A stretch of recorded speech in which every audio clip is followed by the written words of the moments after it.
mukhang may naduwag sa debate matungkol sa West Philippine Sea. At ito namang si Senator Marcoleta nakahanap ng kakampi. Kinampihan siya ng isang retired AFP general tungkol sa issue na yan.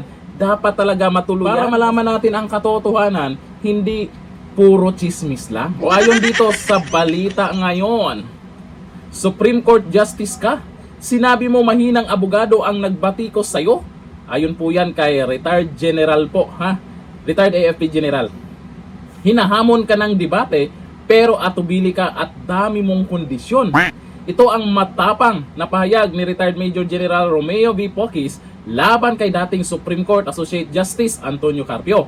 Kaugnay ng patuloy na panawagan para sa isang bukas na pampublikong debate kasama si Senator Rodante Marcoleta tungkol sa West Philippine Sea at South China Sea. Sa serye ng kanyang Facebook post, iginiit ni Pocis na panahon na upang harapin ni Carpio ang hamon ng isang diretsahang diskusyon sa halip na magtakda umano ng maraming kondisyon. Ituloy na yan. Sa Luneta pwede, sa pampublikong lugar. Kasi marami pong mga hindi pa nakakaalam tungkol sa issue na yan para naman maunawaan ng karamihan. Kasi si Senator Marcoleta hindi talaga aatras yan. Talagang may pinagbasehan yan. Kasi kung ano man yung mga sinasabi niya sa Senado tungkol sa West Philippine Sea, kita nyo naman yung ibang senador nga sa mga paliwanag ni Senator Marcoleta. Marami naman ding mga gustong ituluyan. Excited nga tayo nung nabalitaan natin, mayroon pala silang debate. Pero may iba dyan na kumukontra na wag na daw ituloy, di daw magandang magiging resulta. Alam nyo, sa totoo lang, maganda yan.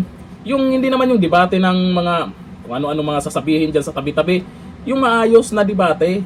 Kung baga kung ano yung nalalaman ni Atty. Carpio, kasi maraming alam yan. At eto naman kay Senator Marcoleta, at mailabas niya lahat kung ano yung mga nalalaman niya tungkol po dyan sa West Philippine Sea. At syempre, aabangan po ng milyon-milyong Pilipino yan dahil nga naman, excited yan. Ito naman kay Senator Marcoleta kasi bumibilib talaga ako dito dahil pag nagpaliwanag yan, malinaw. At hindi po nanggagaling sa chismis lang. Meron po siyang basehan at katotohanan lang. Kasi yung iba dyan, galit ka sa China, galit sa ganun. Ang basehan lang dahil sa chismis, ang basehan lang dahil ayaw lang sa Duterte, kaya ayaw na rin nila sa China. Yung mga ganong paniniwala ba, at least kahit papano, maliwanagan tayo. Mayroon tayong mga malalaman na bago kung ano nga ba ang totoong nangyayari ngayon dyan sa usapin po ng West Philippine Sea. Kung hindi matuloy yan, kung sino yung aatras dyan, ay ibig sabihin lang yan, hindi kaya si Marcoleta. Kasi mukhang ngayon, mukhang negative ah. Nakakaramdam na tayo ng pag-atras ng isa o parang ayaw ah. Kasi may nagsalita na rin iba dyan na di daw maganda. Talaga naman. O eto, ayon sa mga nag-comment po sa balitang yan, gusto talaga nilang matuloy yan. O ayon dito kay Pancho Ami Ilan, hamon pa more Atty. Carpio. Sabi ni Homer Albufera, dapat ituloy ang debate para malaman ng mamamayan ang tunay na estado ng West Philippine Sea. Correct.